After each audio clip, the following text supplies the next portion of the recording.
Welcome to the Human Reboot with me, Emma Last.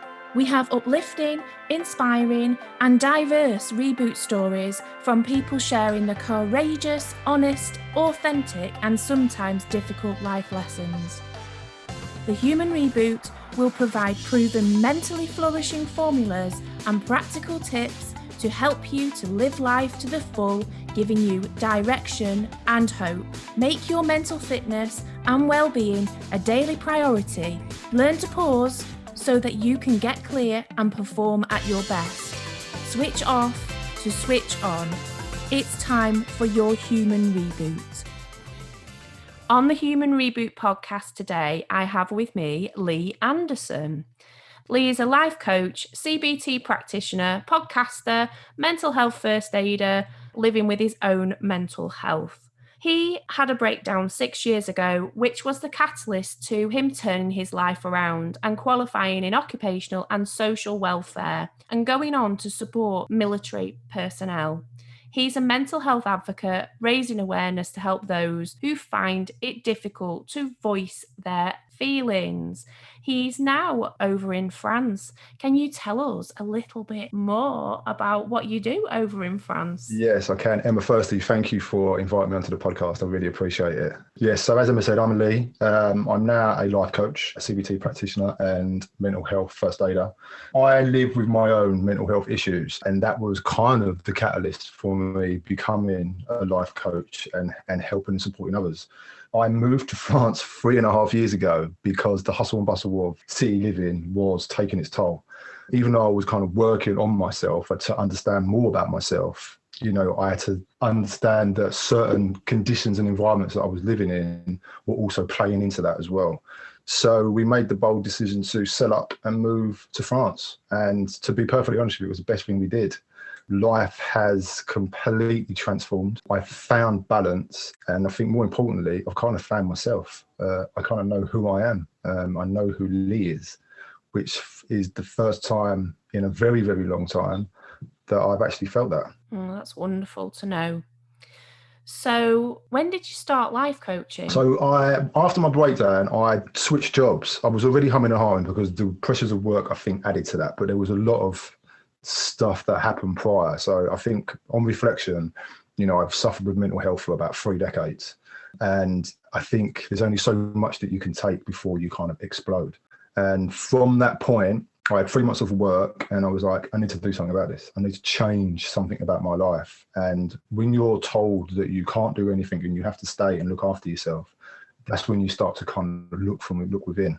So I changed jobs and went into the Army Welfare Service because I worked for the MOD for a number of years. And it was the opportunity that I needed, really, because it taught me how to see myself internally, my behaviour, the way that I thought, the way that I acted. And so I enrolled on their 7-month course, learned loads of theory, went back into academic, put on placement, was given clients, and that really helped me to understand who I was. And it also gave me a purpose. I was doing something for the first time I enjoyed doing, and I was being paid for it. And it was also teaching me how to develop myself mentally, physically, and emotionally. And it was giving me the tools that I've always searched for. And so from there, the MOD, the government always gives us courses to go on.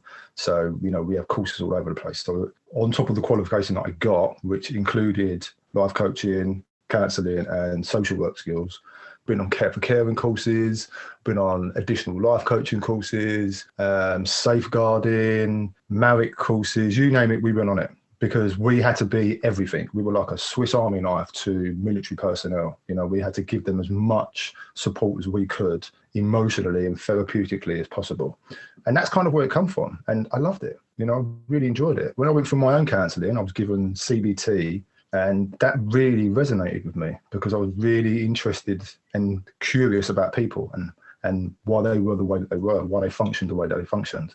And so to understand that I could change the way that I thought about myself was amazing, because you only know what you know, and you believe that what you know is the truth until someone challenges you, and then you kind of think, well, okay.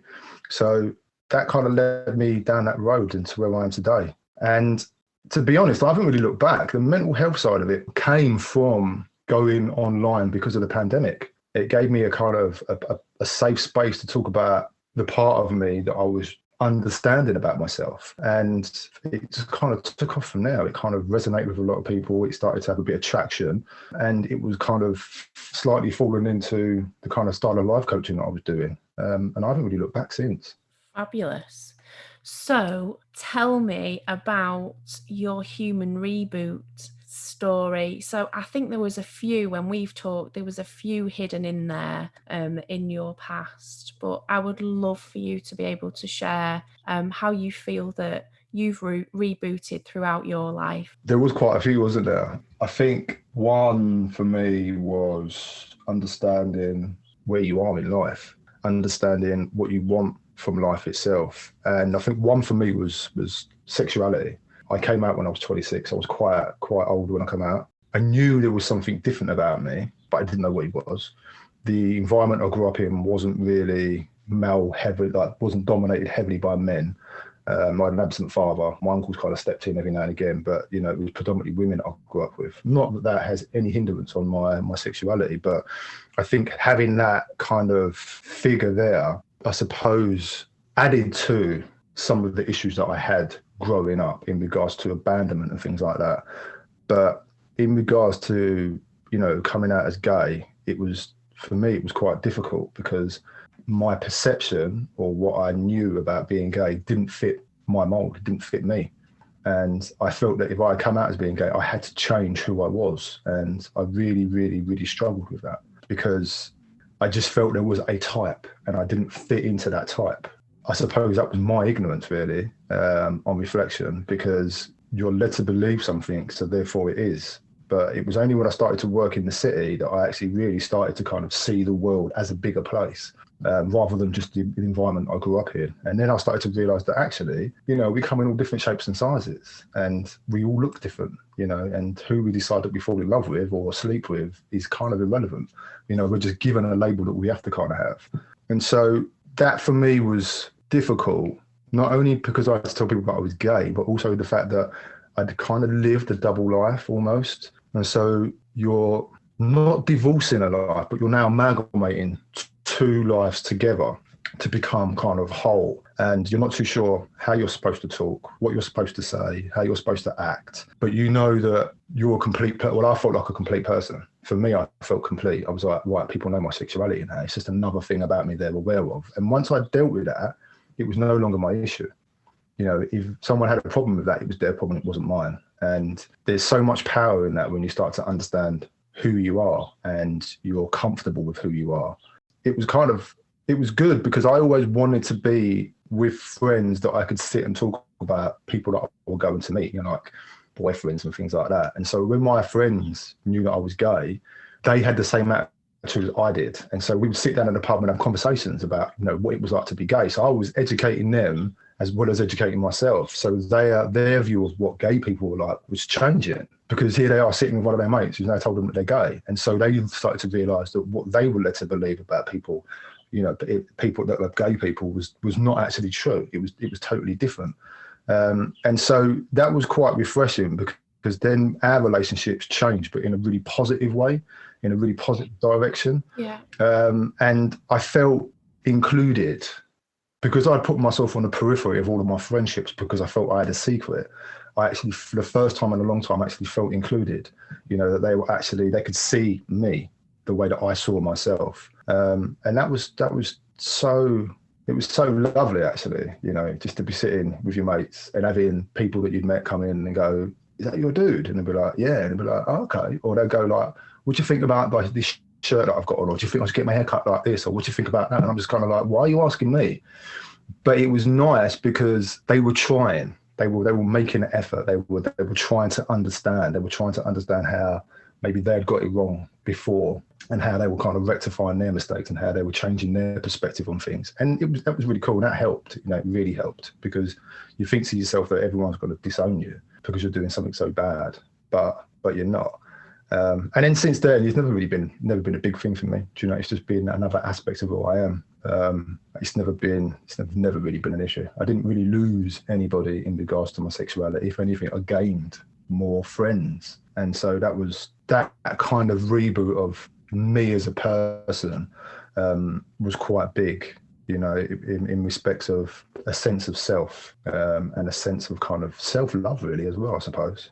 So it was almost like you were living in a way that you wanted to live, but then you didn't want other people to kind of see that part of you. And then when you did, it was like, oh, they've accepted me for who I am. And that's actually really amazing. Yeah, I think it was more I didn't know and I didn't accept because I wasn't aware of how I was supposed to be.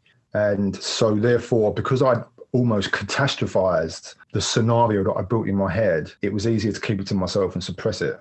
But when there comes a point where there's only so much that you can hold in and you're kind of like, right, something has to give here.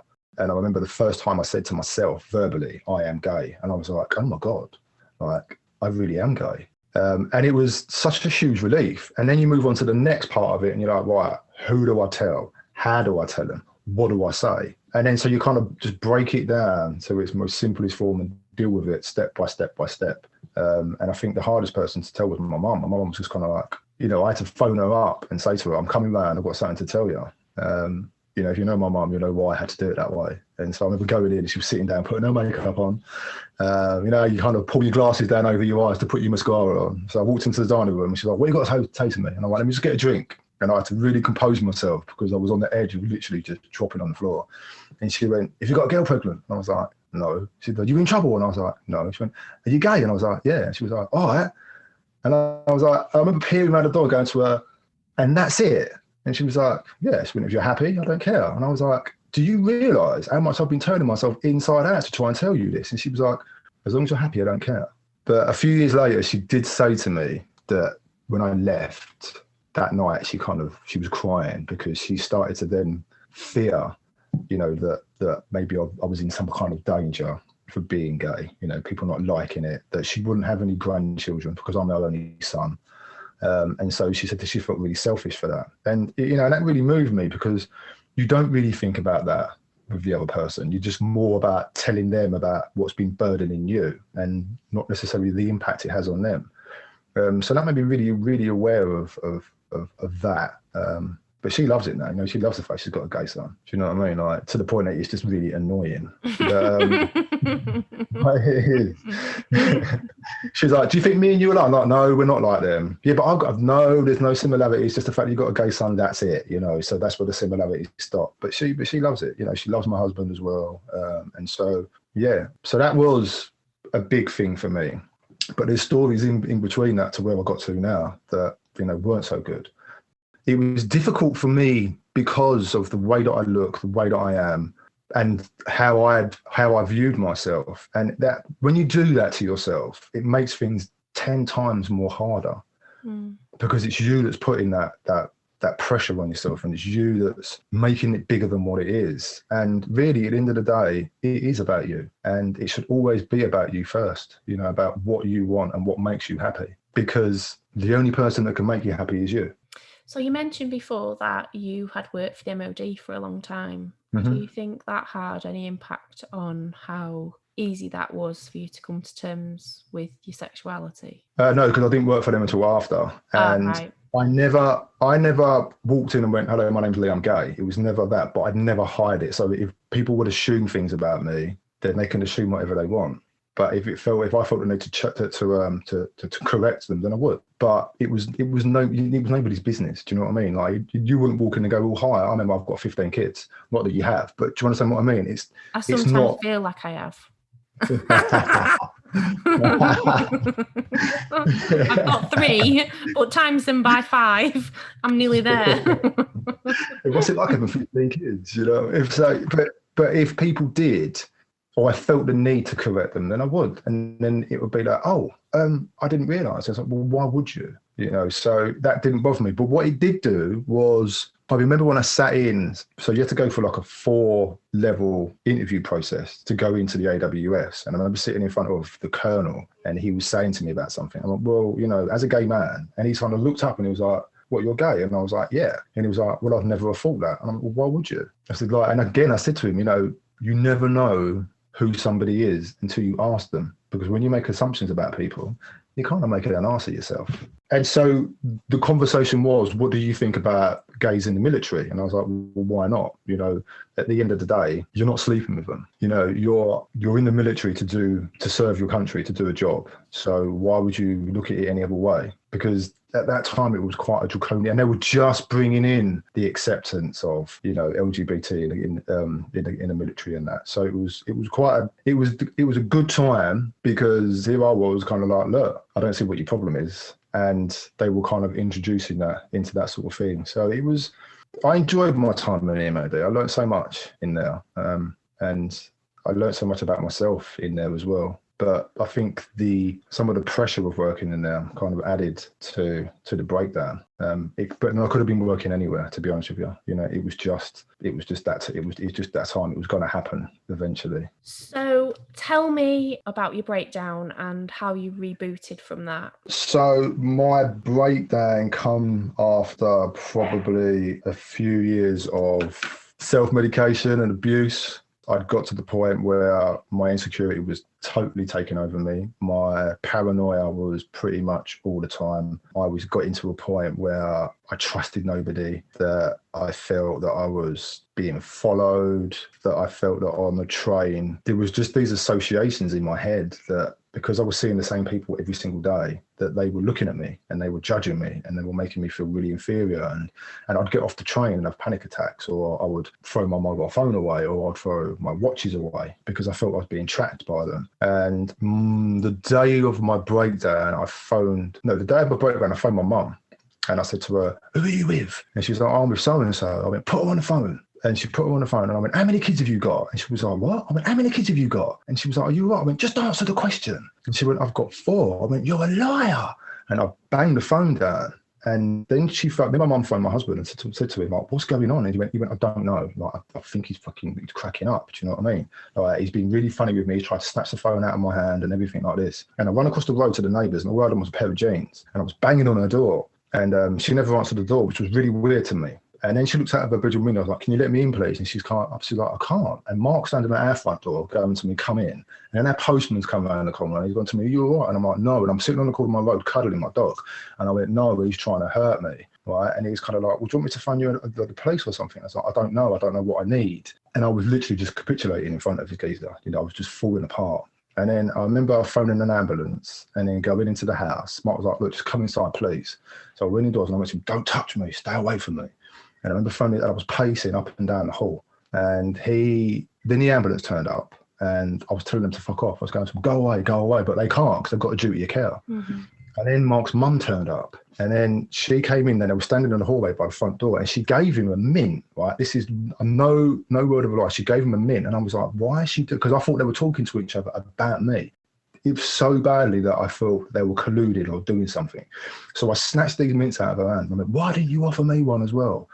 And then I asked her to leave. Yeah. You need to go.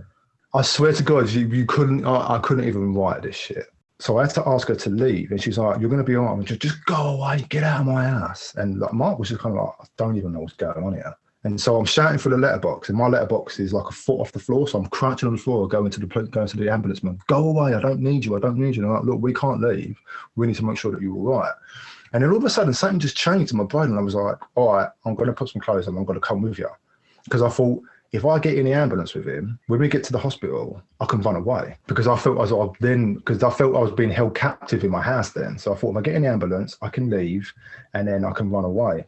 And I remember getting in the ambulance, and Mark was standing by the door, at the front door, and he was just crying. He was just waving. And I got in the ambulance, and they were driving. And I was thinking, they're not going to the hospital. They're going the wrong way. And then the paranoia started kicking in again. And I had a cut on my head.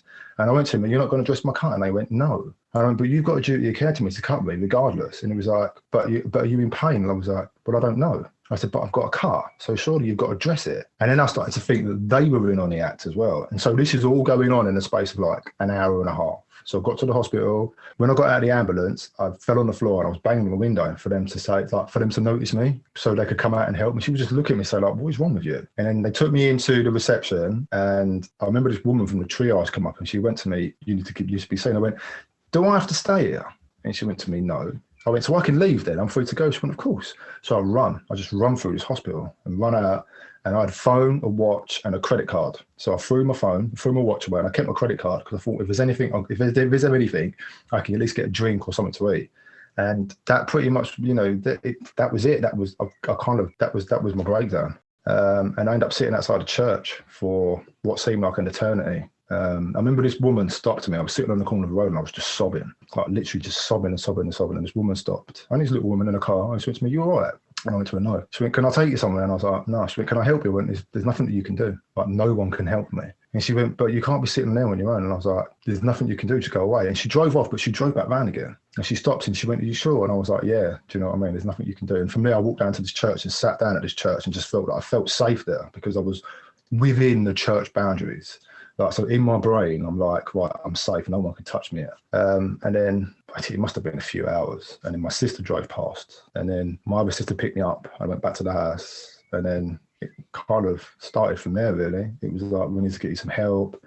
I went for assessments. They was going to take me into a place called Oxley's. And I was like, look, I just want to go to my mum's. Like, I feel safe there. Like, you haven't got the capacity to take me on. And it's not the right place for me to be. I'd rather just go to my mum's and stay there. I feel more safe there. So I stayed there with her for a couple of weeks and then slowly went back home because there was so many associations there. I wanted to put a house on the market and everything. Do you know what I mean? And it was kind of like, look, we'll redecorate, we'll shift some furniture about just to kind of make some subtle changes. And I think I started the process then of kind of rebuilding my life and kind of rebooting it, I suppose. And kind of from there, kind of led me to where I am today. So were you diagnosed with anything at any point then with around?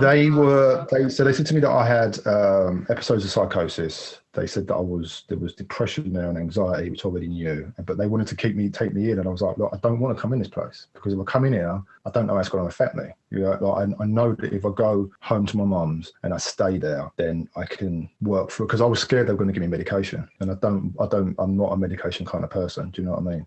Because I become then reliant on something. And so I knew if I went on some medication, I'd never come off it because I'd convinced myself I needed it to function. And so by going home, and I kind of look deep in myself anyway, and I just shun the stuff that I don't want to look at. But I knew that I had to start looking at the stuff that I'd been hiding because that was the catalyst for me being the way that I was and for acting the way that I was. And so, I know that I've had depression for years. I know that I've had mental health issues for years. I knew. Then I started to learn about, attachment, and I started to learn about abandonment. Then I started to learn about, I had a really, really bad relationship before I met Mark. So there was a lot of issues with that as well that kind of added to it, like trust issues and things like that. And I knew that how I was as a person, I could work on that, and I was willing to put that work in, and go into counselling helped that because it allowed me to talk. It allowed me to talk about what I was feeling without any kind of judgment. When I was in counselling, I knew that's what I wanted to do, and I was like, I want to be just like this bloke. And it pretty much, I remember when I first applied for the job, I went back to him and went to him, I'm thinking about applying for this job. What do you think? And he was like, I can't tell you what to do. And I was like, but I just want you to tell me what you think. And he's like, I can't. I went, well, off record then. And he went, I'm not allowed. And I was like, all right, I respect that. And then I applied for it. And it was above, what I was doing already. It was a long shot, but I knew in my gut it was what I had to do. It's what I needed. And and I haven't looked back since. So it's almost like the doorway to CBT opened up more doorways to you. Massively. By understanding what I was thinking was then making me feel a certain way, and then was making me behave a certain way. And I had the power to change that, changed everything. Yeah. And I suppose that almost applying for that job and knowing how much training would be attached to it was almost, in some ways, in the beginning, like almost therapy for yourself to begin with. Hugely, because, don't forget, I'd been off of work for 3 months. So this happened in late September. So I was off October, November, December. I phased back to work for a couple of months, and I went straight into this on May the 5th. And I was away for 4 months. Residential, and I was only going on weekends. Now I was suffering hugely with insecurity, do you know what I mean, and abandonment, and I didn't trust my husband and all this sort of stuff. So I was going away from home worrying about what was he going to do, what's he got up to. Do you know what I mean? Even though he wasn't, but I'd convinced myself that he was gonna, purely based on old relationships. And so I was dealing with that. I was dealing with being on a course. I was dealing with the fact that if I didn't pass certain exams, then I was off, that I didn't have a job to go to. And, you know, I was also going through academic as well, which I've not done for like 25, 30 years. And that wasn't really my strong point. I was learning so much about myself. I was being completely turned inside out, you know, and I'm sharing this with 24 other people as well. And I was going through this whole process on my own. And then I was taking it home on a Friday night, crashing into his world for 2 days, leaving all the fucking devastation and going back for another week to learn every day in classrooms and PowerPoints, which absolutely make my eyes bleed. Trying to understand my learning styles, you know, so, and I was doing this, and then I'm going through supervision, and I'm having to learn how to keep, reflection notes and stuff, which I've never really been strong at doing.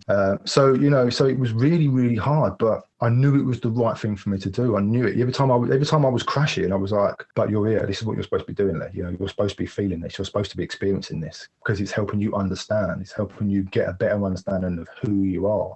And so every time I picked myself back up and I was like, remember where you was, remember how far you've come, remember what this is all about, remember the bigger picture. And so that was keeping me going. And it was making me a stronger person, it was making me a much better person. And I was going to an even deeper level of understanding who I was, much to the detriment of my husband, because he was just kind of like, who the fuck am I getting this Friday? Like, who's coming home now? And to the point, it was like, do not come back and start cancelling me. You know, I don't need you to cancel me because my life is all right. And yeah, and so it was the best thing that I ever did. You know, it really was the best thing for me personally that I ever did. And I thank my lucky stars that I got the opportunity to do it. It wasn't easy. You know, it wasn't easy at all. Well, I can understand that it wasn't easy, because when you are training to be a counsellor or psychotherapist, it's, you know, it's important, isn't it, that they know that you have dealt with everything that you need to deal with yourself. So you are definitely put through your paces. Absolutely. And, you know, one of the things that I learned about that was, in order to understand the experiences of others, you have to understand your own. And, you know, someone's experience will hook into you at some point, because we're human, but it's how we deal with it and how we give it back that is the important thing, because it's not ours. And I was never really one for supervision, but I realised just how important it was to go in and go, why am I feeling this way? Why has this bothered me? What is it about this that I don't understand? And to be able to talk that through really helped me. I think it helped me mature. You know, I think I became a bit more grown up, because I think not having a dad and taking on responsibility at such a young age, you kind of miss out a lot on your childhood, because you're responsible then for two other humans, and you're responsible, you know, you're starting to do things that I see as adults doing. And so you miss out on that. And so I always wanted someone to take care of me, so I could then live out my childhood that I missed out on. But then there comes a point in your life where you can have the best of both worlds. You know, you allow your inner child to come out and play sometimes, and that's good, because you understand what it is and how important it is. And so, but going through that process, it allowed me to be a bit more responsible. I mean, Mark will probably disagree with you on that, but it does. Now that has made me laugh. So, you told us at the beginning that you are also a mental health first aider. Yes. So, why did you train to do that? So it's part of the course. You have to, you know, it's part of that whole package. And I've done it twice. And again, it was something that I have a really, really, really healthy obsession in people. You know, I like to know what makes people tick. I'm very curious.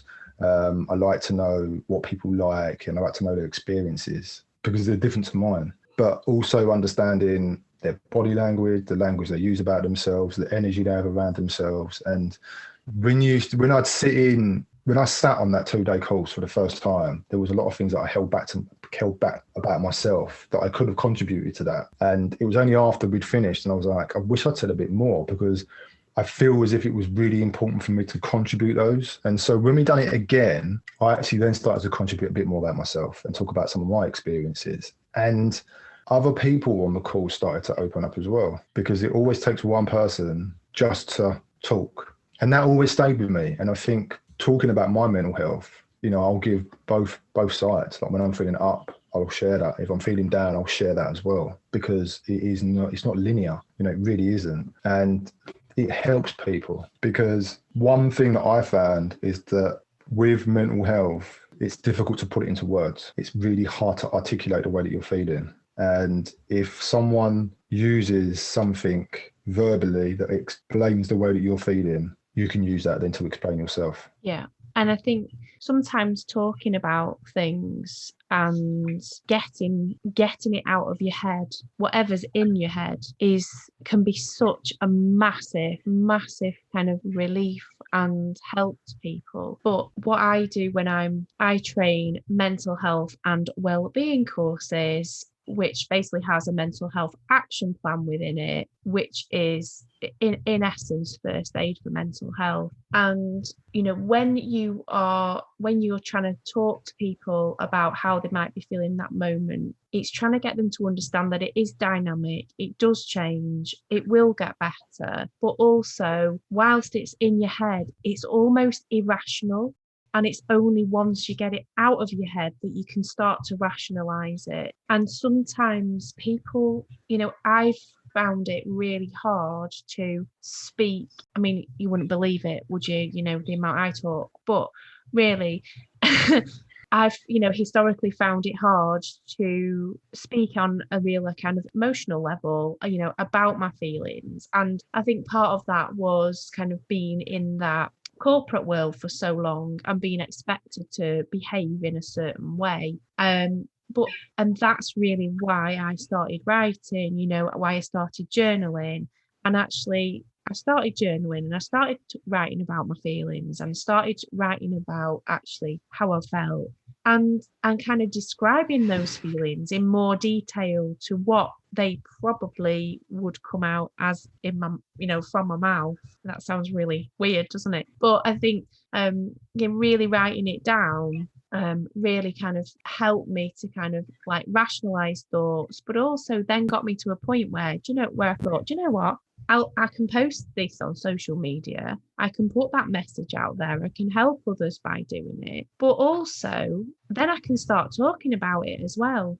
So for me, it's kind of, I had to kind of go through that process. So within the Human Reboot, which is, you know, my program, we do have a unit called Getting It Out of Your Head. And that really is starting to learn to get things out of your head, because that was one of the biggest things for me was I kept it all in and didn't explain to people. Like I left it, and it was almost like the longer it was in there, the harder it was to get out. Yeah, totally agree with that.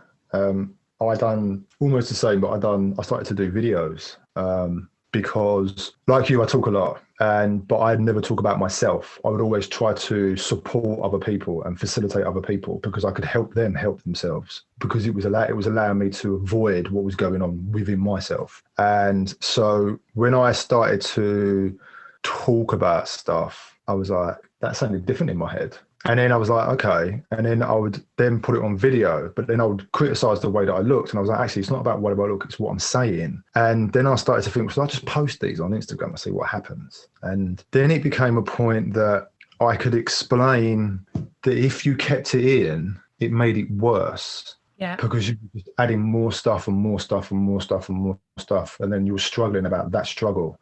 And so the more I spoke about the way that I was feeling, the more it was helping me. And I was like, why have I never done this before? You know, why have I never documented this? Because sometimes when I'm feeling down, I'll go back and watch some of my videos, and I'm like, all right, I remember what that felt like. And because sometimes the feelings are new, I don't know why I'm feeling them. Like, so today, for instance, the last couple of weeks, I've been feeling really discombobulated, but I don't know why. And I can't work out why it is, because normally I can track it back now. Normally I can work back and find out what it is that's made me feel this way, and I couldn't.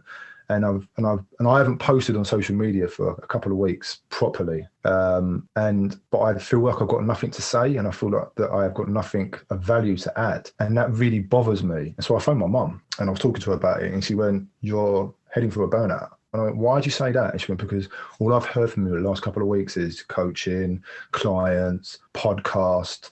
She said, "But I've not even heard nothing about you." You know what I mean? She went, "You need to step away and be Lee for a little while. And it really, really rung true. And I was like, she's right, you know, because I'm trying to, there's no room to put anything else. There's no ideas are fresh because there's too many ideas in my head. And so I do need to step away from it. And I've just been out for a walk with my dog as well, because taking my dogs out for a walk is one of the most important things to me in regards to my mental health and just being present.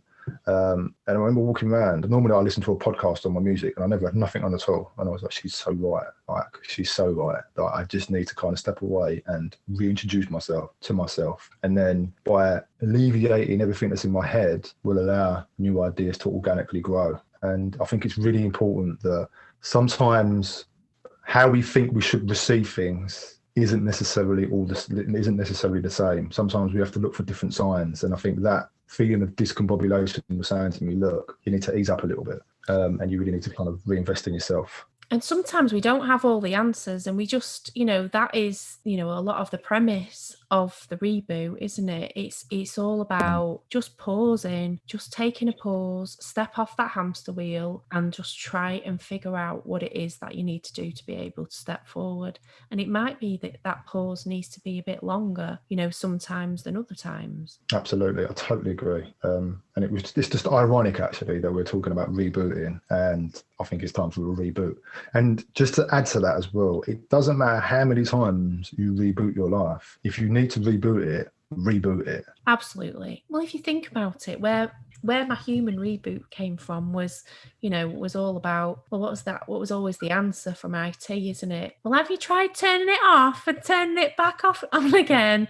And that's really what I had to do myself. It was like, right, well, you need to turn yourself off and turn yourself back on again. And that's really what, I had to do. And that's really what I try and teach my clients, is that we do need to learn to pause. And for those of us that are quite work addicted and very passionate about what we do, that's not easy, and it's not something that that comes easy to many people. So I like I said to you, I've been for a walk this afternoon just before recording this. So yes, I'm all refreshed, although a bit croaky because I think I've got hay fever.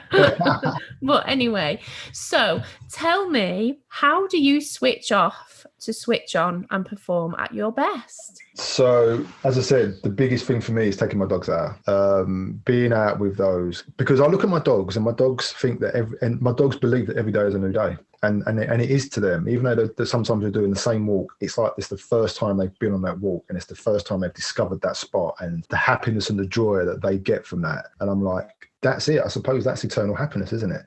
Every day is a new day. Therefore, we're grateful for it and we'll enjoy it like it's the first time ever. And that's how my dogs are. And I think I've learned a lot from them and being around them, because before, or a couple of years ago, taking my dogs out was a chore. And it was like an effort, whereas now, I enjoy being out because I get the benefit of being out, and I get the benefit of being out in snow, sun, rain, sleet, wind. But it isn't about the elements. It's just about being out and allowing my brain to clear, to recharge, to re-energize myself, and kind of come back and feel naturally tired, but naturally rebooted. And yoga. I've taken up yoga for about since just before Christmas. And it's amazing.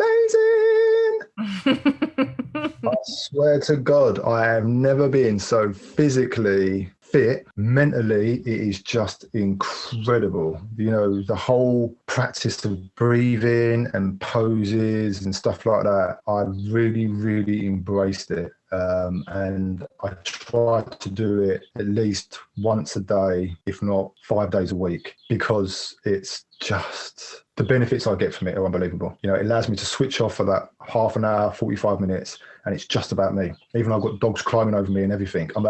I found the ability to drown that out now, which I never had. My brain was constantly on the go. I was always running at 150 miles an hour, but now I can slow things down. I really slow it down, and the benefits are just incredible. That's amazing. I'm just picturing me trying to do yoga with with a dog jumping all over me. I can't sit down without mine jumping on me. She's my right hand woman. She really is. But what dog breed have you got? She's a Cavapoo. Oh, bless.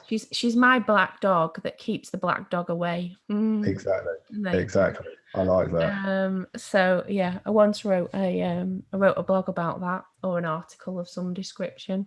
But yeah, but no, but you are right about that. They do treat it as a new day, but it's like I didn't listen to anything on my walk today. I just, went and watched and talked to her, and looked at the countryside and was thinking, I love this view up here, and and literally every time I threw the ball for her, I just love how she, like, if it gets stuck in a bush, or that a little head goes down and a bum sticks up and a little tail's waggling, and the spaniel in her, you can just see, comes out. It's just really cute. So yeah, I know. I totally get it. A lot of people that don't have dogs won't get that, but those that do, they will absolutely 100% understand that. I didn't get it as I do, I didn't before I had the dog, but I knew that as part of my recovery, I needed something that was going to help me to walk every day and would help me get out. And so she's 3 in October, so I was well on my way to being well on my recovery route. But I just knew that having her and knowing that I would have to go out twice a day would, no matter how kind of passionate or work addicted I became, I would have to take a break, would have to do it. And my husband always said, I'm not walking the dog, it's your dog. So, and that's fine. She's mine, yeah. So you can't have her. It's fine. She's my dog. Step away from the dog. Step away from the dog. It's great. She's mine. You can have the house and the kids. I'm keeping the dog. Well, definitely. Absolutely. That's a no-brainer. No, it's great though. Sometimes, if I ever need to, I'll just take her upstairs and put her in between us in bed, and then I can have a nice night's sleep. Again, if you haven't got a dog, you wouldn't understand that concept. But if you have, you totally get it.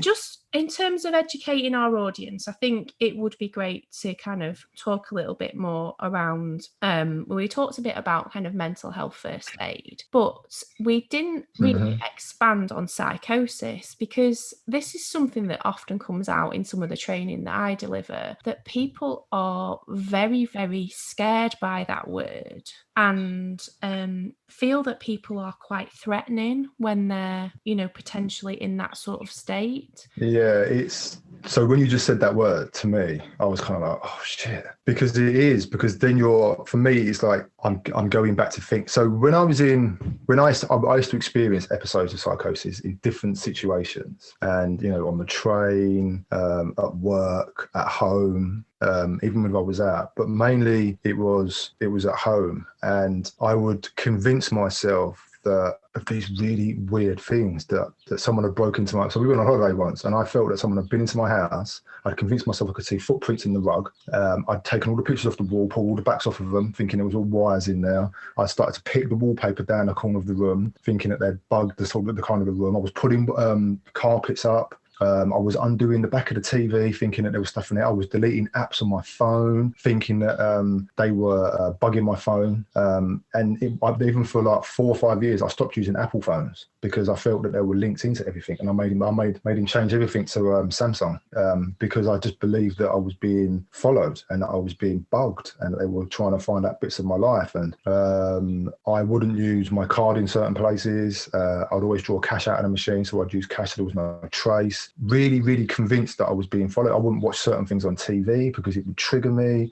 And sometimes I wouldn't even get out of bed because I just thought if I stayed in bed, I was safe. And I had the crawl over me and no one could get in and no one could get out. I wouldn't even go to the toilet because I thought if I did, that they would see my carbon footprint. That's how bad it got. And if I saw a name on TV, then all of a sudden there was association. I'd think, right, and I would then try to find ways to track it back to myself. So if I see the name like Leon, I'd go, right, let's think about me because my name is Lee. So there's O on N there. And that's how I'd go. My brain would be going really, really, really overtime trying to find out where that fitted in with me. And it was just ridiculous, absolutely ridiculous. If my husband was on his phone, I would snatch his phone out of his hand because I think he was like telling people what I was doing. And he was like, he'd be texting his mum. And I'm just kind of like, what is wrong with you? And I was like, well, I know you're doing this really. You just quickly changed that, didn't you? Yeah, I know you did. And he'd be like, like there was something wrong with you. Like, you need to go and get some help. And I was like, there isn't. It's you. You're making me feel this way. What you're doing is making me do this. And so it was mad. And then I'd get up the next morning as if nothing had happened. And I'd be like, shut up, I wasn't doing that. And he was like, I'm telling you now, this is what you was doing. And I was like, I'd have no recollection of it. But then there'd be some that I would, some of the things, so the ones I'm telling you, I remember. The things he was telling me, I was like, absolutely no. So with psychosis, it's like that you get delusions, isn't it? So that you can see things or hear things or feel things that other people can't see, so that aren't there. In reality, they aren't there. So I would think that if I had plugged the phone in by the side of my bed, that there was an electric current going through my body, and they were then putting things into me through my phone, through the Bluetooth. Who are they? I don't know. This is it. I don't know. If like if you was outside and the street light flashed, I'd be like, there's a camera in there taking a picture of me. Like, that's how bad sometimes it got. Like, literally like that. I'd sit in the back of cars thinking that if I sat in the front, like especially in a cab driver, his phone would have a camera in it and would take a picture of me. So I'd always sit so I couldn't see that, and he couldn't see me in the mirror. I'd put myself right in the corner.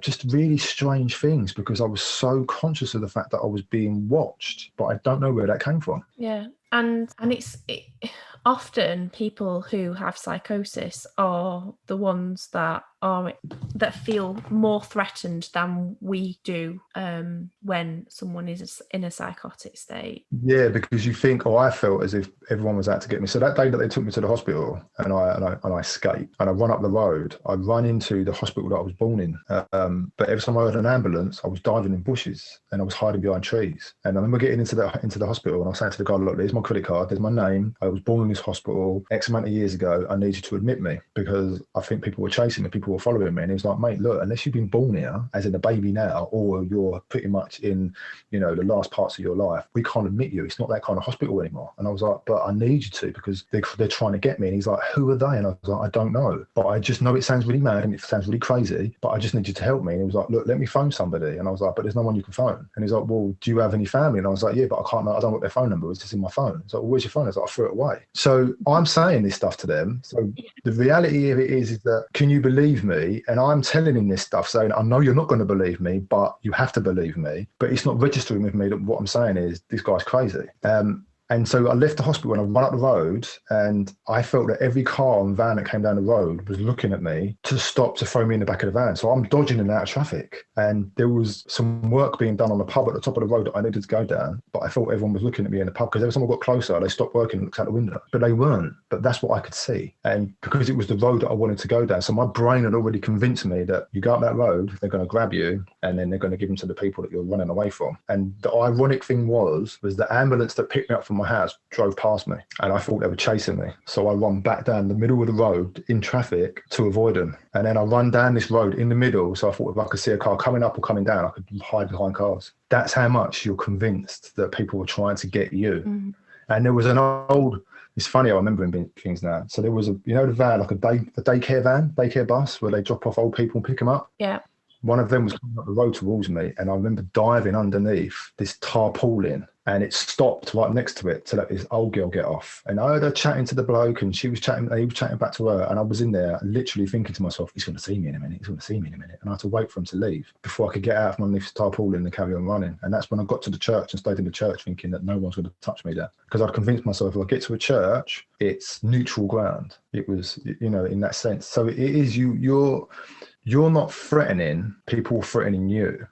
You feel as if people were trying to get you, that they're trying to get, and then all of a sudden you have like glimmers of reality, and I'm like, what is going on? Like, why am I thinking this? What is happening? And then all of a sudden you're like, oh my God, like someone's coming up the road, I better hide again. And it really is. And then all of a sudden it will just dissipate, it will go. And you're sitting there and you're just kind of like, I remember sitting in my mum's kitchen after, and I was breaking down, like sitting by the fridge, going to get a drink out of the fridge at night time and just crying. And I remember my sister coming in and going, what's the matter? And I was like, I don't know. And she was like, bruv, seriously, you just need to give yourself some time. Like you're obviously going through this, and you need to just go through it. Do you know what I mean? Like, you're safe here. Just do what you got to do. And I was like, but I'm sitting there crying on the floor. She was like, don't worry about it. Yeah, here's a box of tissues. And I was like, why are you being so nice? And she's like, well, where else am I supposed to be acting? What have you done wrong? And I was like, well, I don't know. I feel like I'm in trouble. And she was just kind of like, why? And I'm like, I don't know. And I think people think that people with psychosis are people potentially with, with perhaps, schizophrenia or, all, could be anything, but are highly dangerous, and I think, there are situations where people have been highly dangerous in those states, but also there are a lot of people that have got severe depression that are, that have developed psychosis as a part of that, and like you said, have periods of real lucidity as well. So and also some people as well can feel completely the opposite as you did, and feel completely and utterly like, well, hey, I'm going to go meet the Queen tomorrow, or it can be completely the opposite as well, can't it? And imagine all these kind of delusions of grandeur and things like that. So so there is that part of it, but yes. So thank you so much for sharing that, because it is a real difficult kind of thing to talk about, and labeling yourself as, crazy. I think that's one of the things that is really challenging when we're trying to overcome stigma and things like that, because, how else do we explain it? Yeah, I think that for me now, because I know me and I've got so much more balance in my life and I'm more self-aware, and it was who I was. And the only way that we're going to help people that are feeling that way is talking about it. So it isn't about me anymore. That part of my life isn't about me anymore. It's about other people. So I'm happy to share that. There was a stage that I went through thinking, should I be talking about this stuff because of the impact it's going to have on my family? But again, it came back to me. It was about me. It started from me. And therefore it's mine to share. It's mine to pass on. And I'm quite happy and open to talk about it, because I'm kind of over that stage now. I still have issues with my mental health, and I always will. But I don't allow that to dictate who I am, and I manage that. So therefore I've taken the power away from that. So I know that if I'm feeling a certain way, I'll sit with it. I'll acknowledge it. I'll understand it. And then, that's it. Let's now stop that process of thought. Let's get rid of those intrusive thoughts and move on to something else. With the fact I'd let it consume me to a point that I'd be stifled. But now I'm like, right, all right, every 5 minutes, and then you can do one. And that's how I deal with it. But that is, but I do, because with thought stopping, as a CBT technique is I give it a name. So I call mine Diane. And when she comes in, like, Diane, is it a fact, or are you just making it up? If you're making it up, you can just do one, because if it's fact, give me some evidence. Let me know where you're going to reinforce that. And so by talking about that in that way, it's making that thought smaller and smaller and smaller, because then you're concentrating on, well, where is the evidence for this? And then all of a sudden you're thinking about something different, because you're tricking your brain. And so in that sense, and when I'm having a bad day, it's not a bad day anymore. It's a bad couple of hours. Yeah. If I'm feeling shit, okay, why are you feeling shit? Well, I just want to feel shit, so leave me alone. Okay. And then I'll go away and think about it and come back and not allow it then to ruin the rest of my day. Yeah. But if it does, it doesn't ruin it. It's just something that I have to go through. So I completely shift the way that I look at stuff, and I've completely changed my mindset, as in, this is who I am. It's part of me. So therefore, let it work for me rather than against me. And at that point, I would love to ask you, what is your flourishing formula for living? So, like, what kind of mental fitness tips or mantras or things you live by? I never smiled. For many, many, many, many years, I never smiled, because number one, I'd convinced myself that I didn't have a good smile. Number two, I had nothing to smile about. But I smile now. I smile a lot. I smile at myself in the morning in the mirror. When I wake up, I will wake up and allow myself to just be, just acknowledge how I'm feeling. And then I'll say to my husband, I did sleep all right, I was, morning and stuff like that, because I want to start it off in a good. Sometimes I'll get up in a bad mood, but I'll acknowledge that. And I would go to myself, I'd look in the mirror and go, all right, mate, how you doing? And I'd have to answer myself back. As I said, the yoga, some kind of fitness, for me, fitness is a good thing, because if I can sweat it out, or I can concentrate on focusing on myself in a physical sense, helps. I stopped drinking, so I've been 273 days sober.